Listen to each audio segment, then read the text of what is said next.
Good afternoon, Internet. How's everybody doing out there? So, yes, hello, welcome. I'm in Sweden, and I got a message from my co-host about 15 minutes ago saying, yeah, going to be on any second, who's going to join? And here I am. And they are not. Rupert joining us from the Kendall Urgent Treatment Center. X-rays done. What did you break, Rupert? What did you do? Did you fall off something interesting? So yes, I'm in Stockholm at the moment because I am here at the DevSum conference.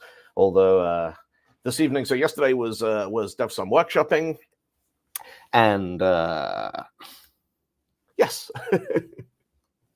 So yesterday I spent the whole day with a group of people teaching distributed systems design and how to use long chat about REST APIs and whether it's okay now just to talk about HTTP style APIs as being REST APIs, even if they don't actually have hypermedia controls and all of those kinds of things, which was kind of fun. And yeah, gRPC, SignalR, wiring in a whole bunch of different protocols, EasyNetQ, RabbitMQ, and message brokers, and all of those kinds of things. And yeah, so that was all day yesterday. Then last night got a little messy, as the first night of a conference can occasionally do. There is a wonderful beer bar just near the hotel here called the Flying Dog, which I think is styled after Ralph Steedman's illustrations from the Fear and Loathing in Las Vegas. He was the cartoonist who illustrated a lot of Hunter S. Thompson's work.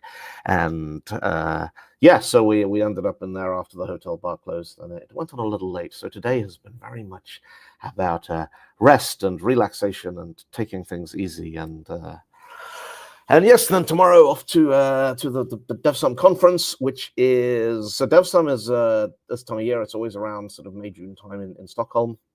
And the conference itself is out of the city at the moment. It's at a place called, it's spelled Kistamassen, but I think it is pronounced Kistamassen because I saw a note to that effect. So any Swedish speakers in the chat want to pop up and correct me on the pronunciation, you'd be most welcome.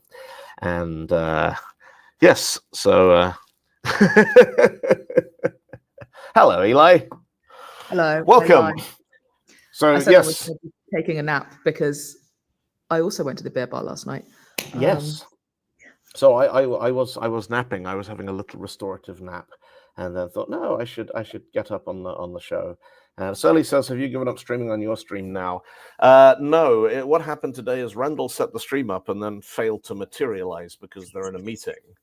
Because it turns out that you can cope with people being neurodivergent as all bollocks, but the second they get a fucking job, they stop showing up to things.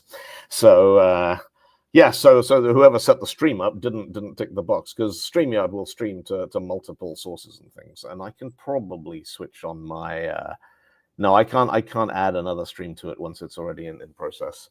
So no, given up implies that it was ever a thing that we took very seriously, which is not the case. It's not that kind of operation. There is no active surrender. Just this is the way the chaos has unrolled on this particular installment. But I think we're live on, there we go. Yes, you've just found us on Rendell's Twitch stream. So, but yes, it went on rather late, didn't it? There was now it's Stockholm in midsummer. I have a delightful selfie of me and Renee walking back to the hotel in daylight, which was only about 3 a.m. because the sun comes up very early here. But it's been a long while since I drank until sunrise, and so today is. And but you know what? I woke up this morning. I'm like, no. I'm taking the day to recover. It's the first day for about 6 weeks when I haven't either been on an aeroplane, running a class, doing a talk, or moving house. And I thought, yes. So Rupert is joining us from the hospital and having had X-rays. Just woke up with pain in lower back and outside of left leg. Yeah, you probably like slept while old. That is frequently a cause of bizarre and inexplicable pain that I have in the mornings and that kind of thing. And yeah, all of my pain this morning was easily accounted for by all of the poison that I put in my body last night. It's not poison; it's delicious fuel.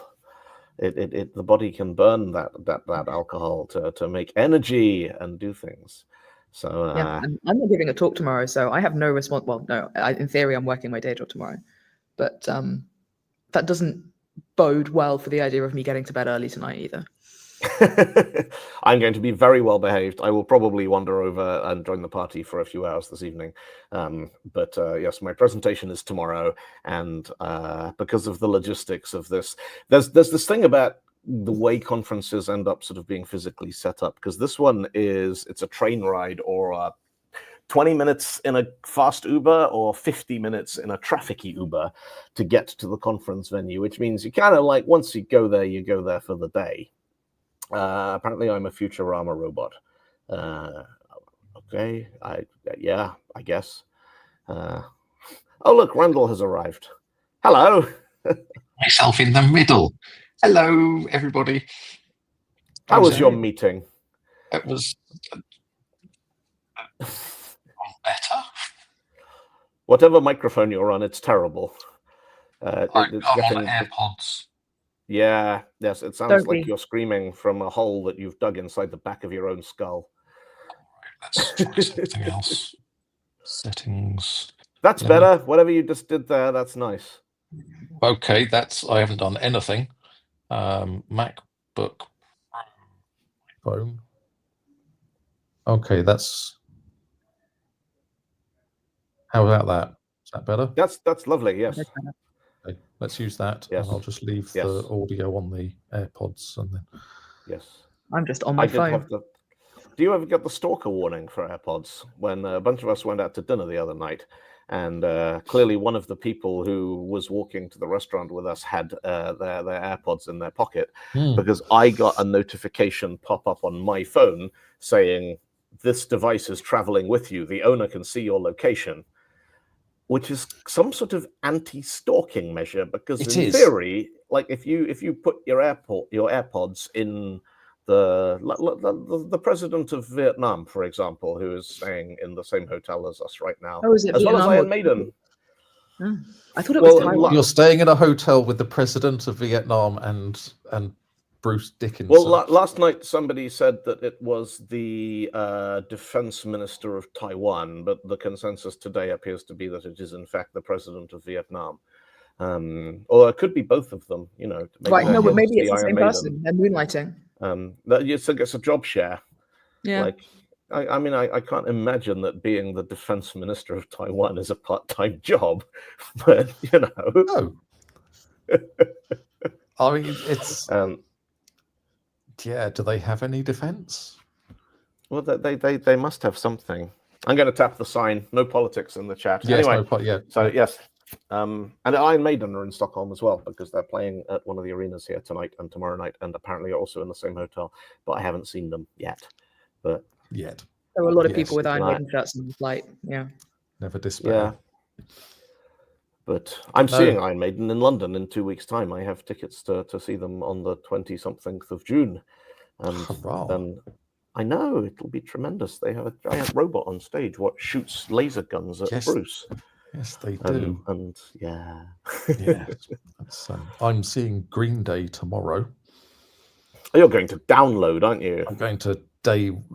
I'm just going to the Friday of download. Yeah. So I am currently in a conference hotel a couple of miles from the site, which I was like, haha, I'm cunning and I have found a thing. Turns out there are regulars who stay here every year for download, and it's a whole thing. And so I might even be able to kind of scrounge a lift in the morning. But yes, I'm off to meet a friend in Derby shortly to get some dinner and stuff. Well, Hannah's just next week, and he won't stop bragging about it. Well, yes. Just because he's got a proper metal festival and not download, where there is discussion as to whether Green Day are headliners, and it's kind of like, Green Day are headliners, but the headline tomorrow night, Saturday night, is Sleep Token. Oh, they're big, and I'm kind of like, who? They're one of these bands. So I'm like, at some point they went from being a band I had like properly, justifiably never heard of, to being a massive band I didn't know anything about, and I'm not quite sure what happened.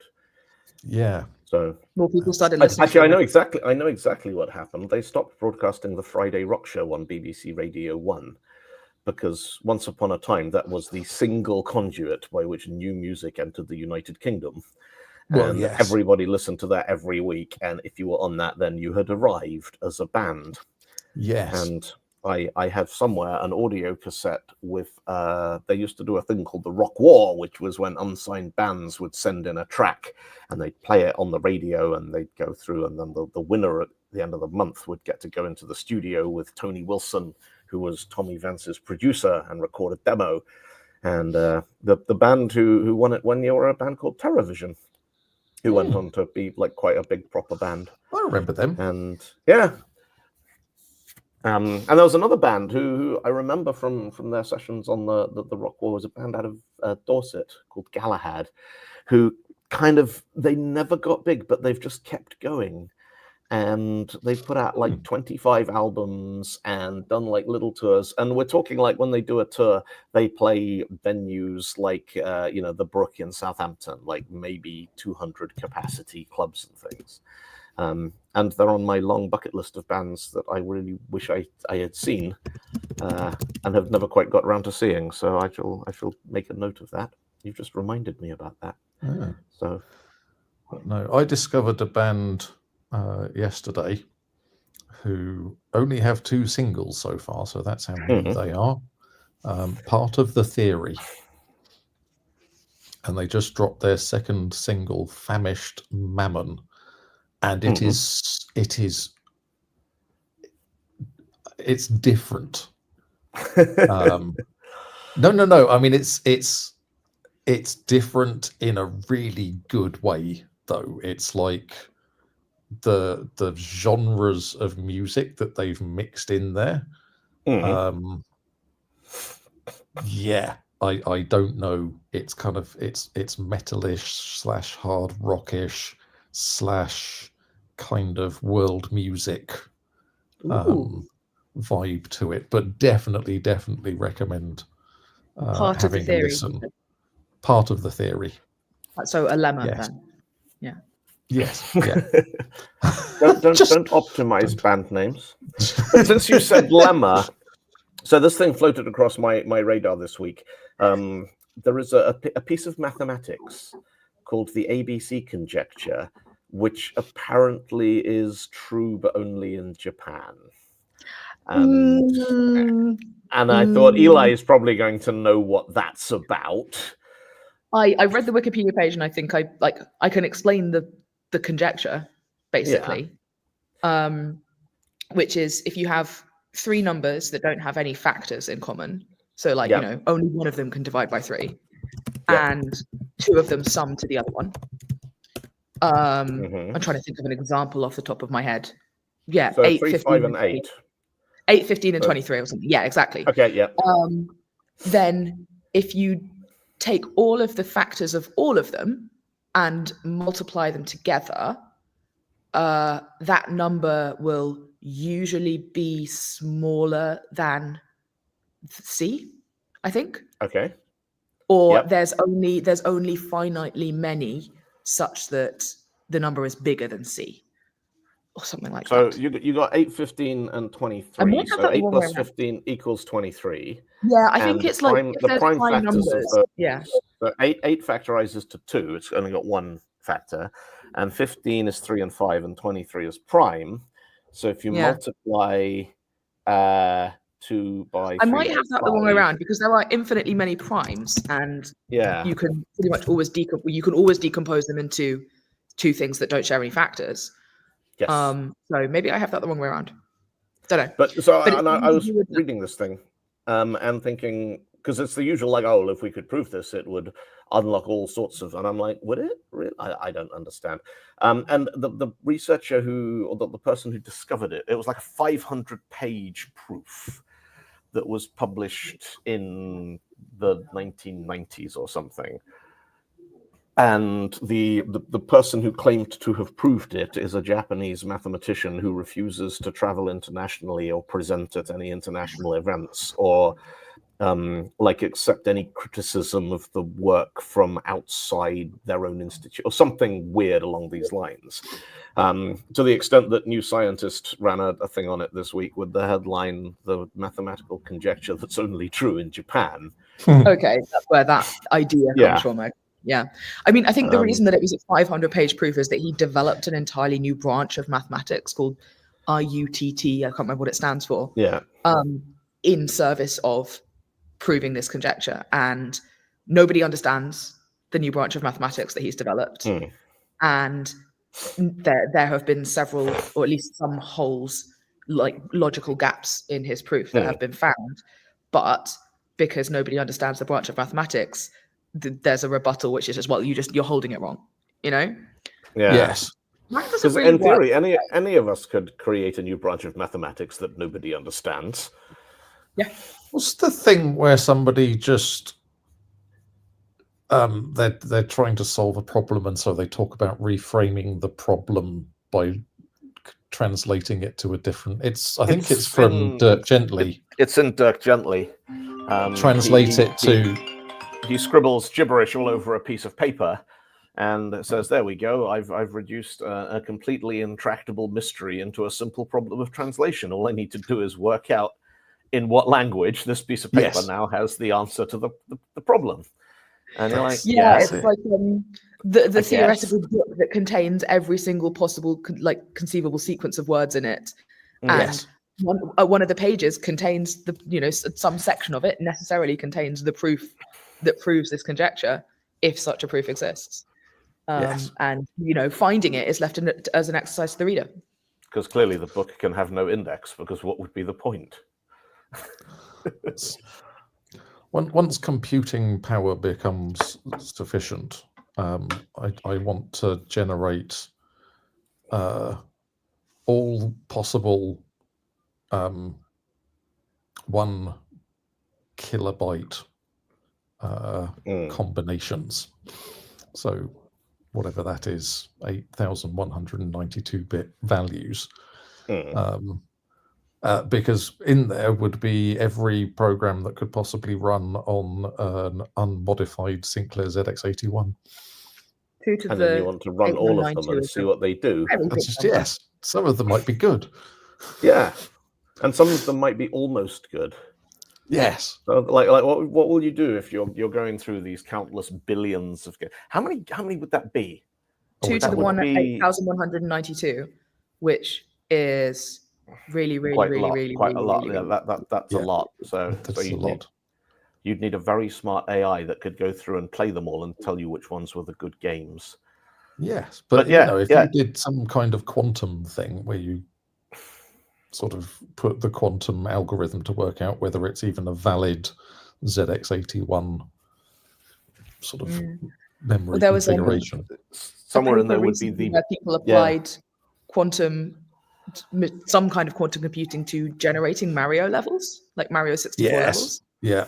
And going through and sort of seeing what the vibes were and analyzing whether they liked or disliked the levels. Which I thought was me. Because that's what we invented quantum for. I mean, once we solve nitrogen fixing, what else are we going to do with them? Play Mario. Well, speaking of quantum though, .NET 10, preview 5, which dropped yesterday, has post-quantum cryptography. I referenced that in my talk today. Yes. Shiny. And it has module lattice based and also SLH, single lattice hash or something. I forgot what it's called. It's cool though. It's and it's got a DS, so it's got signing and key exchange with the module, the ML ones, and hashing. And SLH DSA does the hashing thing. And they are apparently like post-quantum. I don't know if that means that they're Kyber. I tried to dig into how the hashing thing works, and I really couldn't find anything. But to be fair, No. when I was looking into it was a couple of weeks ago before NDC Oslo, and NIST was down, so that didn't help.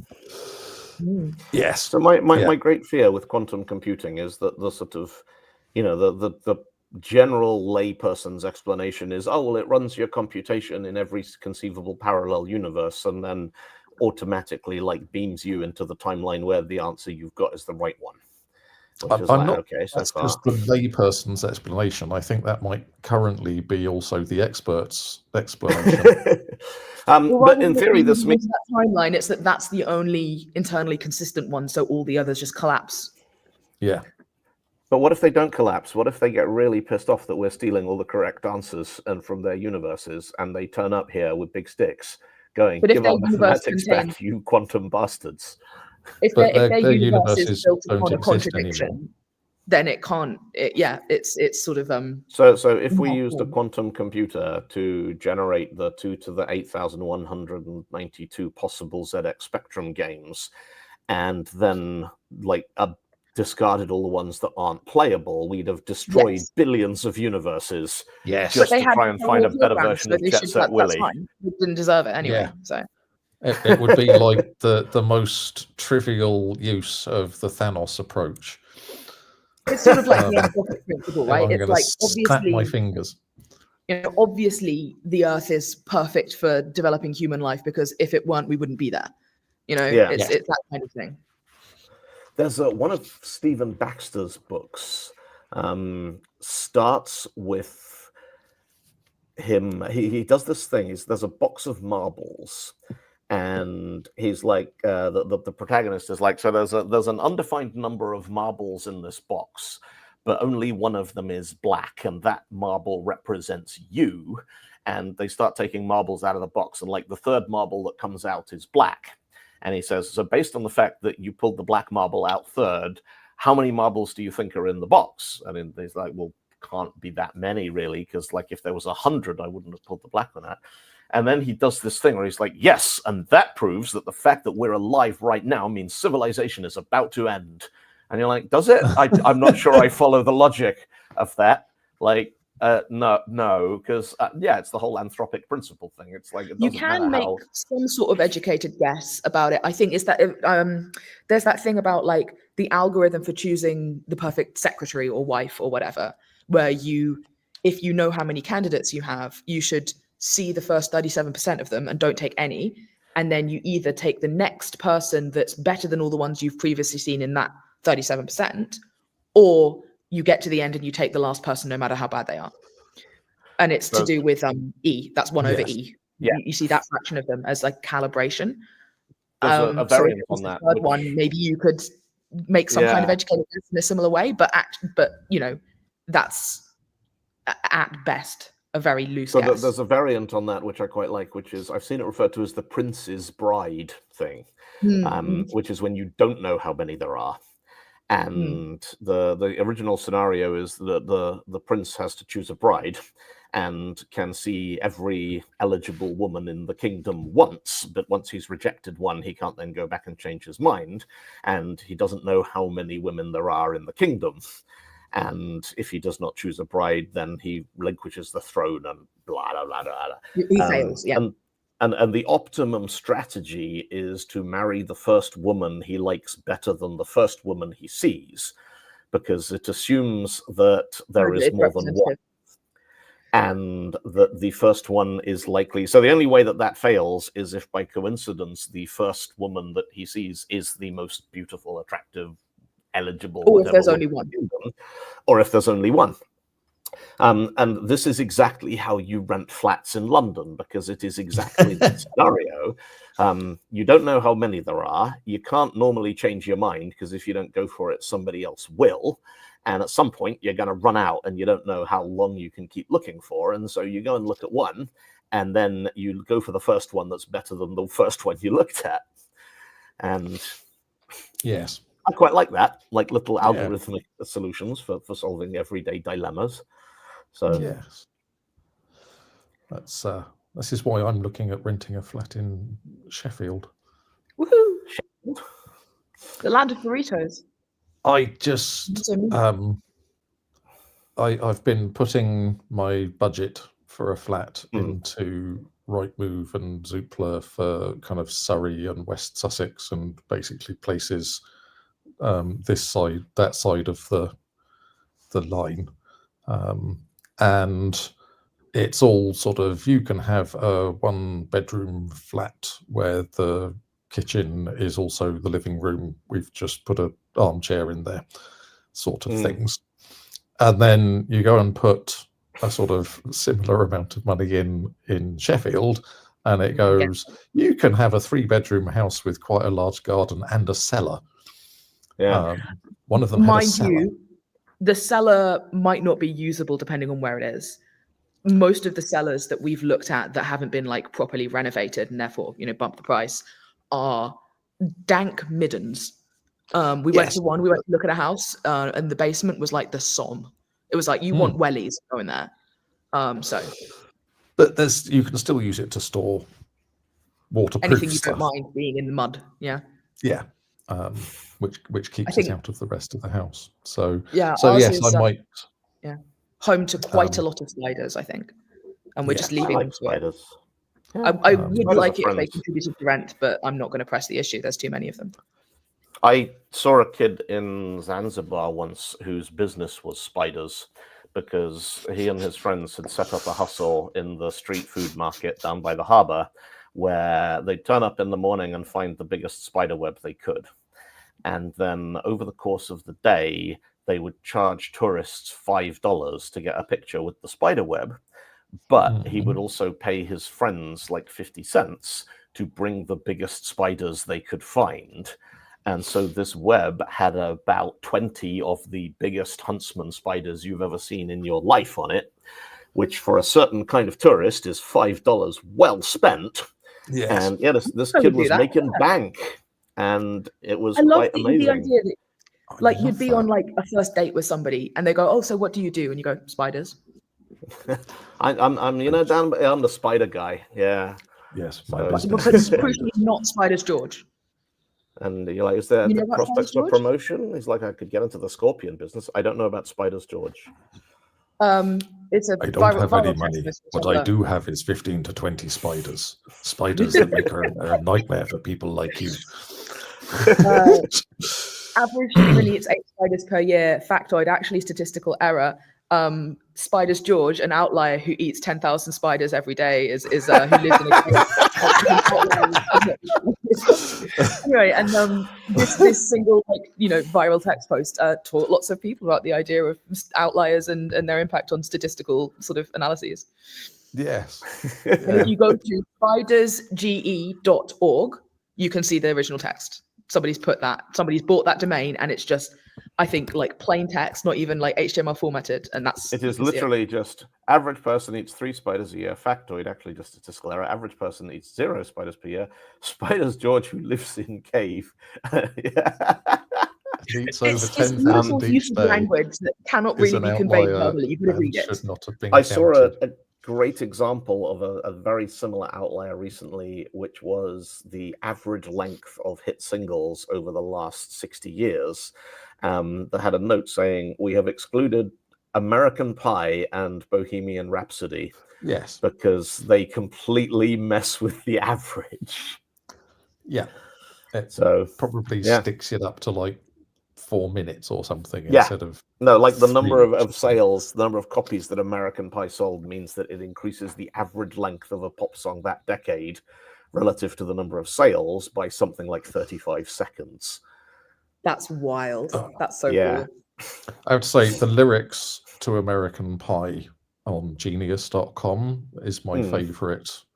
You know, like when you get war breaking out over Wikipedia articles and stuff about stuff. And yes, the whole "what did Don McLean mean" thing. And so yes. A journalist once asked him, what does American Pie mean? And he said, it means I never need to work again. Yes. Which is up there with the person who asked the Star Trek showrunner, how do Heisenberg compensators work? He said, they work very well, thank you. Material analysis, yeah, I like it. Yeah. No, American Pie is great. The lyrics to there's a TV tropes page for parodies of "We Didn't Start the Fire," which is written in the style of "We Didn't Start the Fire" and links to all. On there? I don't think it is. I have a TV Tropes account. I'll just add it. Yeah, I'll add it and link to a video, and then we can have our own TV Tropes page. Maybe if I can be able to set that up. Well, if you've done .NET Rocks, you're on IMDb. Yeah. Come lately types. I've been on IMDb for 30 years. I think we should. We I think the didn't Line start Breakers should the have our own TV Tropes Billy page. Joel parodies.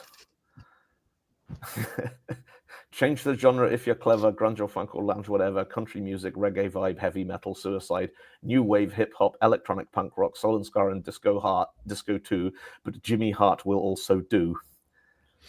TV Tropes is one of my favorite websites just ever.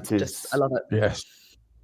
It's more than Wikipedia for me. I can go clicking through TV Tropes for a weekend. And then just kind of go, oh crap, is it Monday? Yeah. I've lost count of the number of people who I've had to send the Mary Sue article, which I think is most people's gateway to TV Tropes. They go, what do you mean, I do like here's a link to TV Tropes. Content warning, contains TV tropes. Yes. Yes. There's the TV Tropes drinking game and which was really going to play it with water. So 07 Rain in the chat says his wing mirror cowling spider has survived at least 1,000K. That's a road trip, buddy. Yeah. Wing mirror cowling spiders. I don't know if that is like an official breed. It's a species. Kind of like, have they speciated? Have they existed for long enough to speciate? No, they haven't. So they can now I'll tell you what breed has with other spiders. There is a species of butterfly that is indigenous to the central reservation of the M6 motorway, because it has been basically there's this sort of strip of hedgerow along a long piece of motorway, but then it's got a motorway on both sides of it, which butterflies aren't very good at getting across because they tend to get hit by a truck.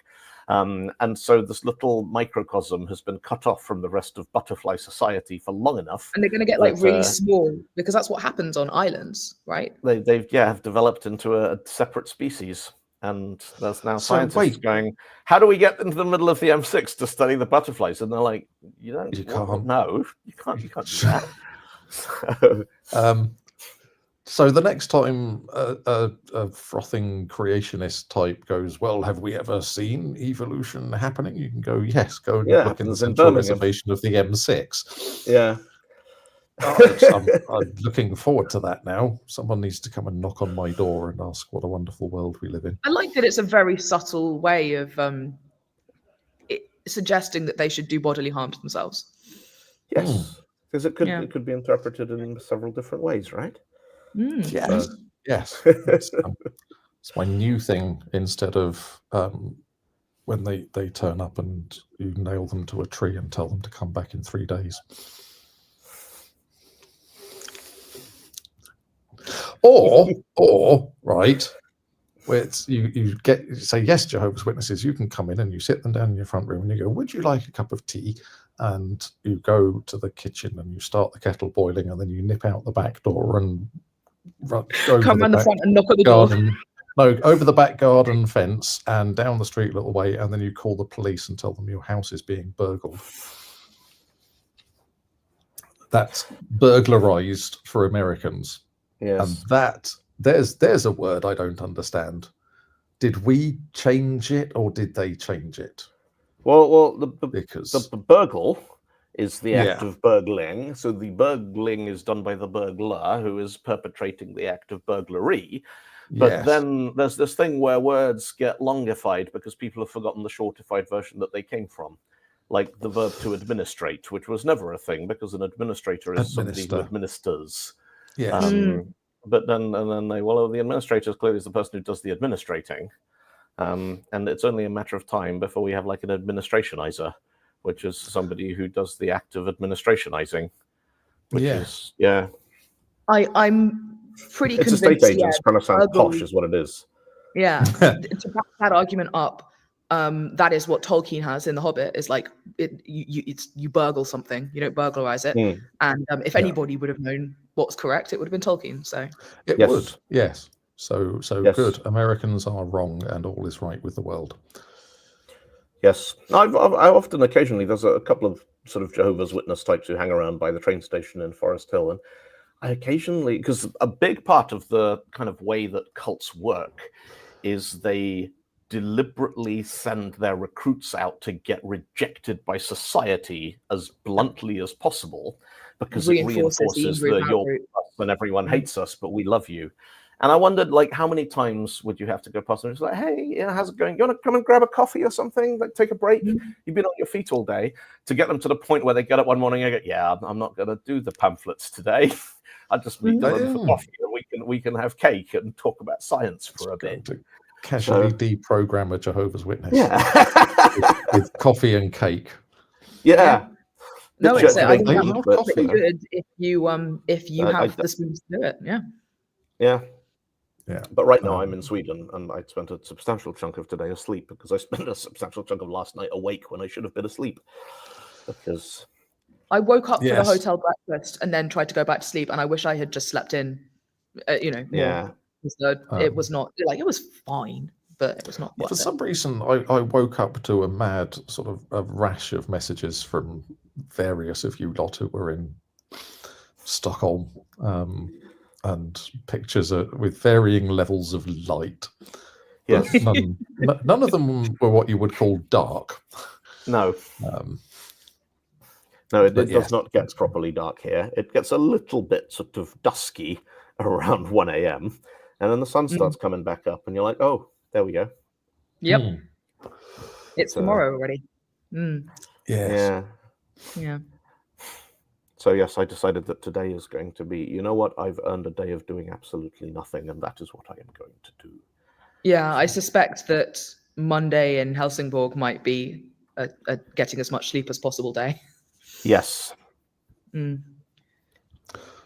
Yes. Yeah, we're going to Helsingborg and going to see what's there. Might be nothing. Apparently the best tourist attraction in Helsingborg is actually in another country, because there's a 20-minute ferry boat from there to Hamlet's castle in the coast of Denmark. So I've been there, I'm pretty sure. I well, think I did a tick day that one off the list. Yeah. I've seen a lot of castles, and frankly, there's no way it's going to be better than the one in Pembroke, which is the castliest castle that's ever been castled, because it's got a cave underneath, and when there's a spring tide, you can get a warship into the cave by bringing it up the river.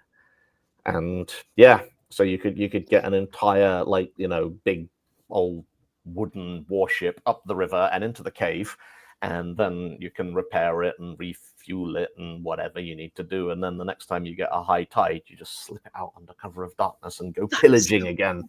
It's brilliant.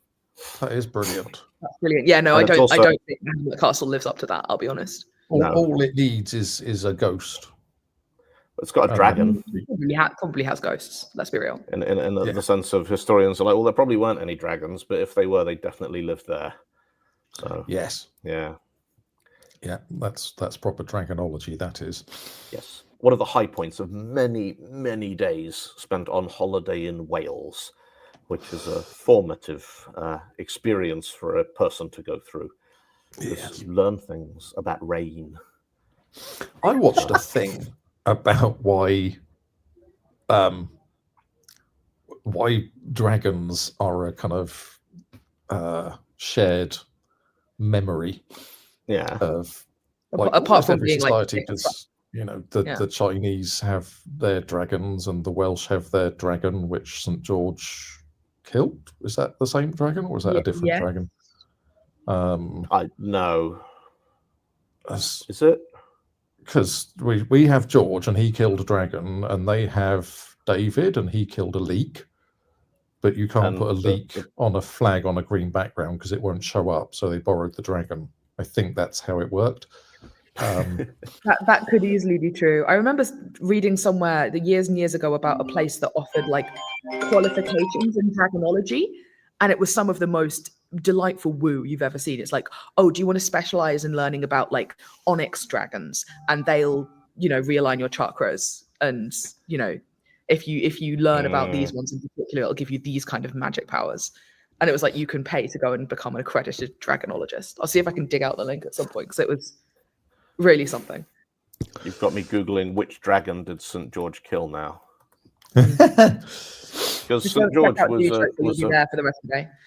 was a Turk who never went to England.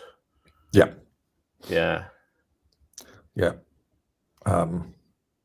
But no, because I was watching a show about it, and one of the theories was that kind of primitive people found dinosaur bones and then went, that was clearly a big and fire-breathing beastie.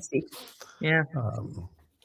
Well, the legend of the Cyclops is probably attributed to elephant skulls, because they have a massive... Well, they've got a massive hole in their forehead, which is where the muscles for the trunk are attached. And so if you find one, it looks sort of vaguely humanoid, like massive, and with a single great big eye socket in the middle of it. And you can see it doesn't take a huge amount of imagination to go, oh yeah, giants with one eye. Obviously that's a thing they have here. So, yes.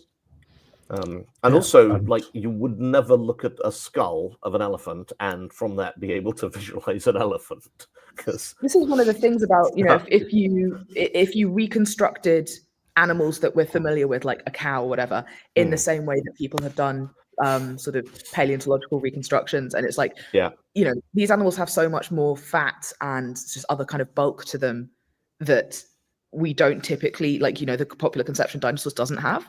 It's like maybe they were like fat birds, you know. I saw a lovely reconstruction of what if the bone plates on a Stegosaurus didn't stick out and it was just really hench with a massive swollen back. And then someone went, well, it would need that because the bone plates would be there to support the muscles it would need to pick up its massively oversized head. And there's this great thing, looks like a sort of bison dinosaur.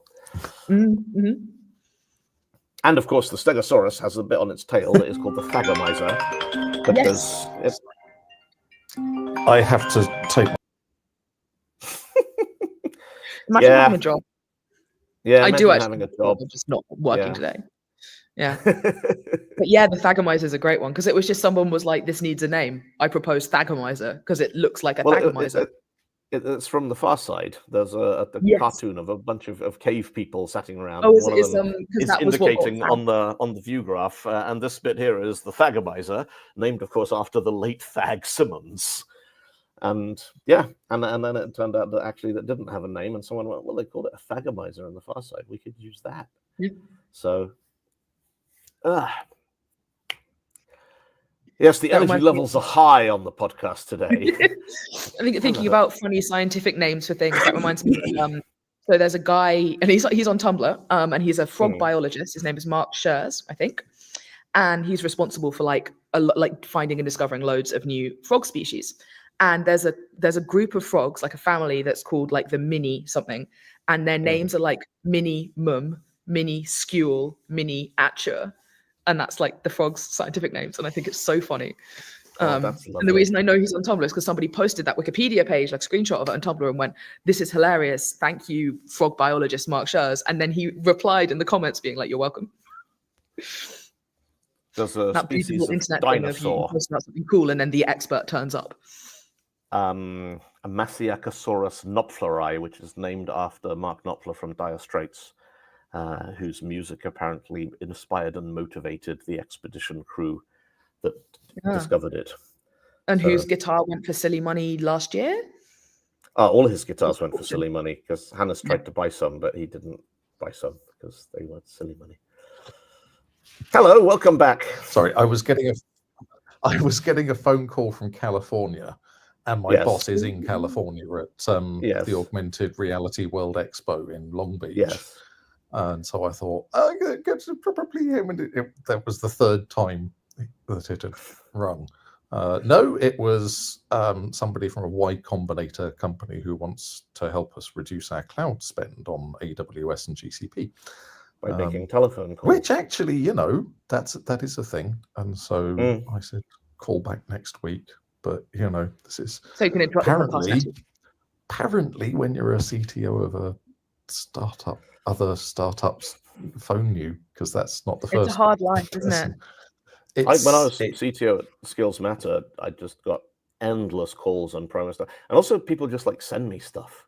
Like I got a Google Home free from Google; they just sent it, and I was like, "Why have you sent me this?" They're like, "Well, you're a CTO of a company. We thought maybe." I'm like, "You thought maybe what?" And they're like, "We don't know. They just told us to send these to people." I'm like, all right. Yes.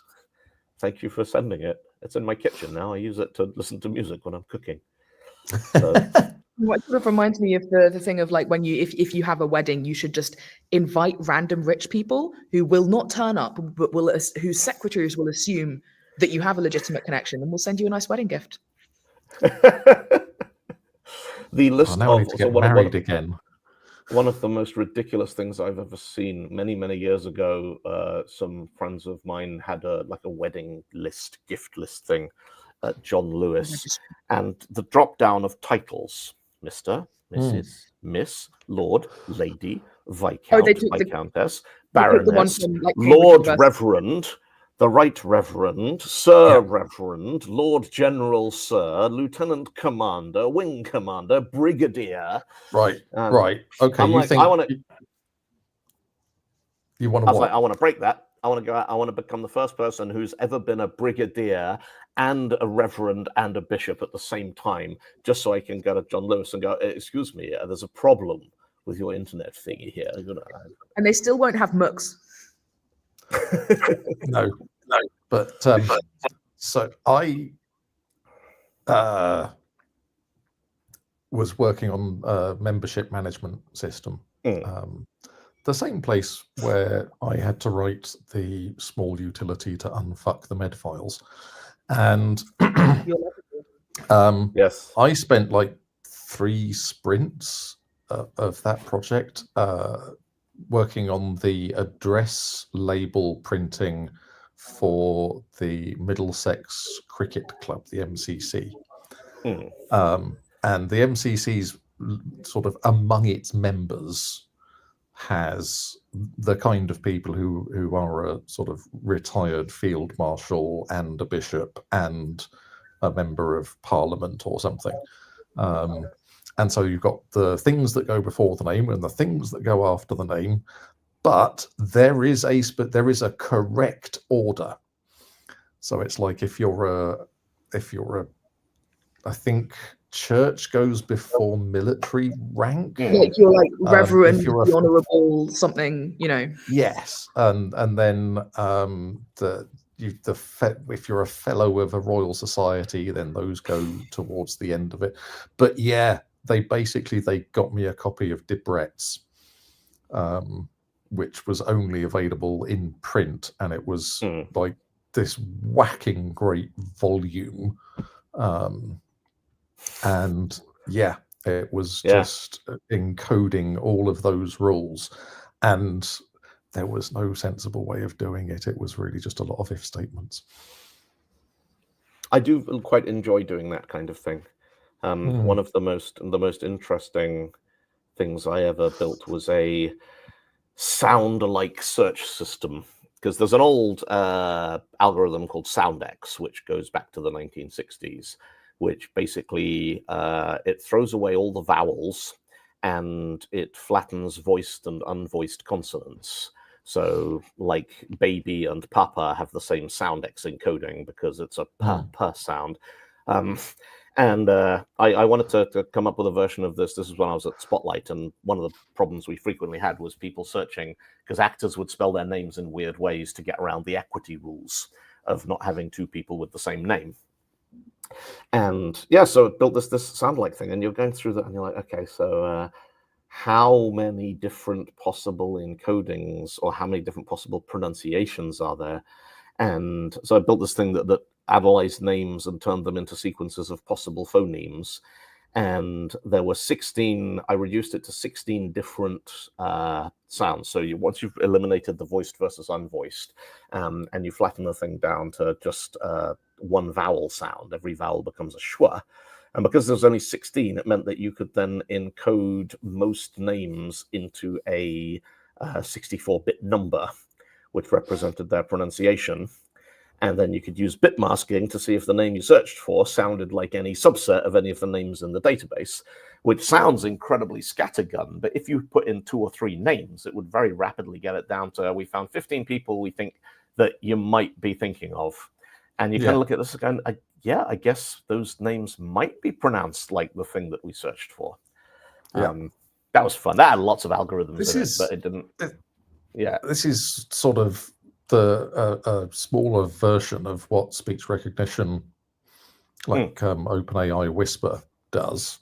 Except it's a neural net and it's reduced all the different bits to vectors of numbers.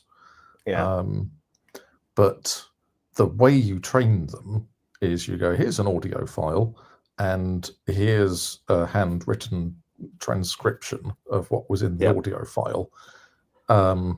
Keep punching yourself in the face until you get it right, because you have this, and then give yourself a cookie or some ice cream or something, because you have this like reward and punishment way of training neural nets.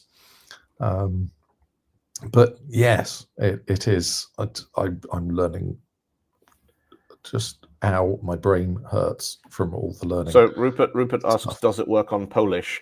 It not only did it work on Polish, but it also had to account for Polish being written by Polish people and Polish being read by English people who pronounce it all wrong because they think that Łódź is called Lodz.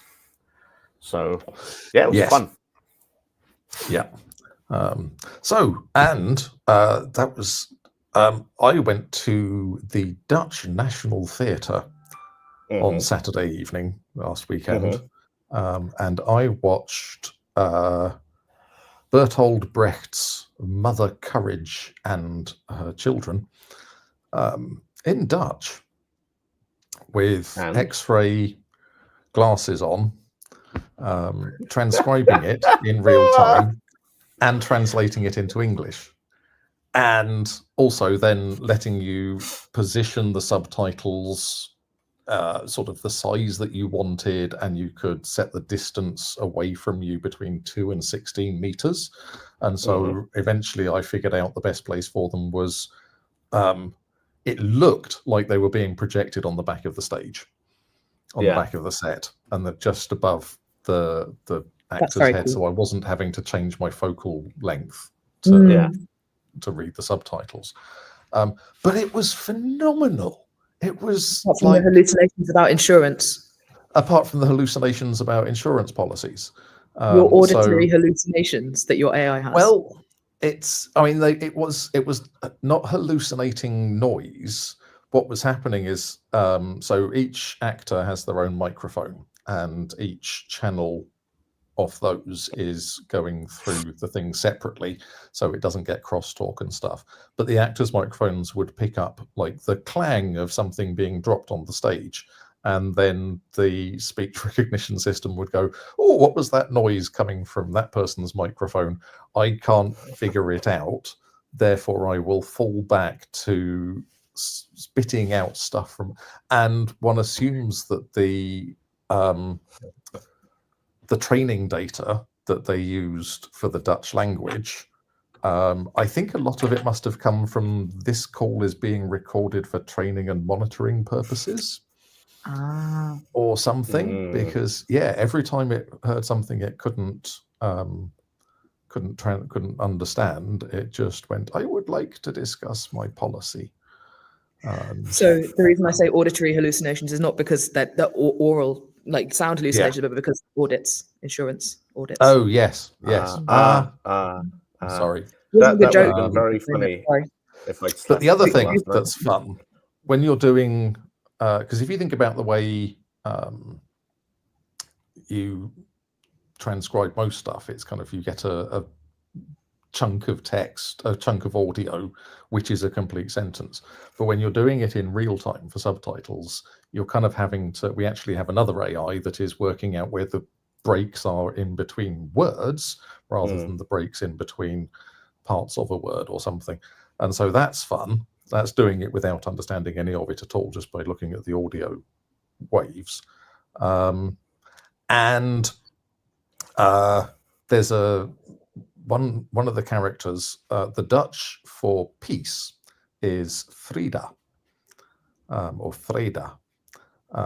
And so he goes, Freda, Freda, and then just a big long one, Freda, and the subtitling goes, peace, peace, Friday, because the word goes on for too long and it gets some of the word and then it goes, well, the statistically most likely word that this could be that starts like this is in fact Friday, because what it has not done is remembered what the previous two words were, because that's not how it works.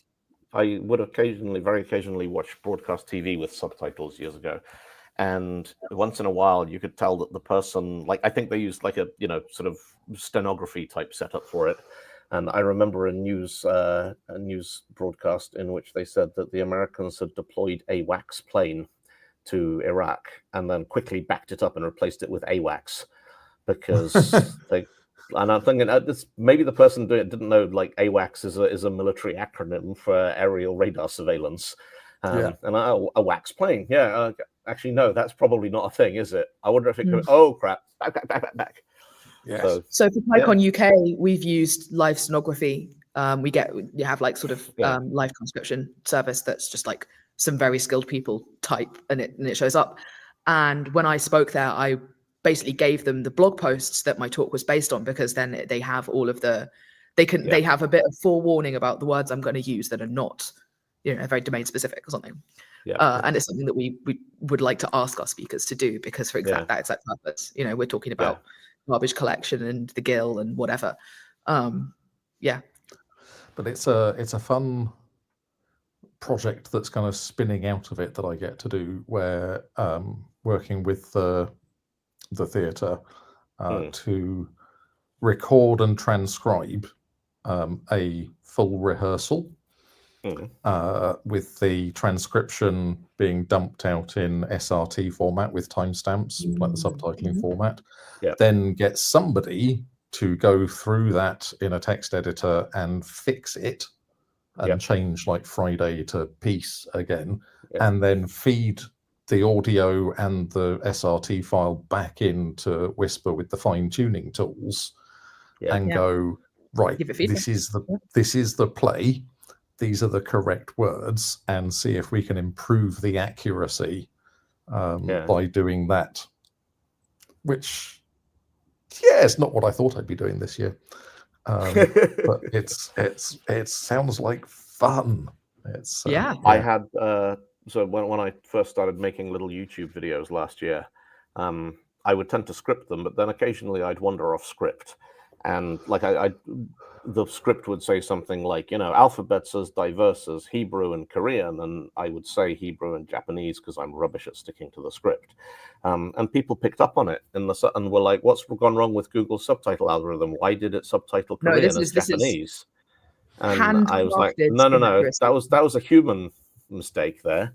And that's when I realized that if you're going to read a script on the internet, you have to read the bloody script, otherwise the weirdos will pick it up. Yes, so, yes, you do. Yeah. Kieran in the chat has said, can you not just give it the script of the play? The problem with that is the audio. You need to be able to break it down into sort of 3-4 word chunks and give that to the AI with the timestamps so that it can match the actor saying the line to the specific bit from the script, which you can't do you can't just give it the script, you have to give it audio as well. But you could probably... They have to be linked together. You could probably train another AI to fix the transcript from the script. Yes. But that would be very specific and not generic to this. And, coming up with a fine-tuning process that is accessible so that our enterprise customers can do it themselves. The other issue is that the actual fine-tuning process is You could run it locally if you had one of those Mac Studios with an M3 Ultra and 512 gigabytes of RAM, but we need to push it up to the cloud so we can run it on NVIDIA machines in the cloud. And people own scripts still. You can't, Brecht is not currently available to download from but didn't you hear that if we force AI startups to respect the rules of copyright, it'll kill the industry? Yeah, it's not so much about me respecting the thing. I would quite happily copy and paste Bertolt Brecht into a cloud instance. But the people who actually work in the theatre business are kind of weird about that sort of thing. So yeah. Yes. Maybe not. Yes. We are just about out of time, folks. And I'm going to scrape my stuff together and probably go out for a little walk and see some of Stockholm in a moment. So yes, thank you for tuning in, everybody. Enjoy Download and Day and Derby. And Adela, I'll probably see you in a couple of hours. Absolutely. There are shenanigans being planned. So yeah. I am not shenanigan. Right. No shenanigans. No shenaniganizing for Dylan. I have to do a presentation tomorrow, and I want it to be good. So, of course, it'll be good. It's you. Yeah, but I want to enjoy making it good, because when I'm tired and hungover, making it good is hard work, and I don't like hard work. Yeah. It's much better to feel like you've done a good job and you enjoy doing it. Yes. All right, so folks. See you next week. See you next.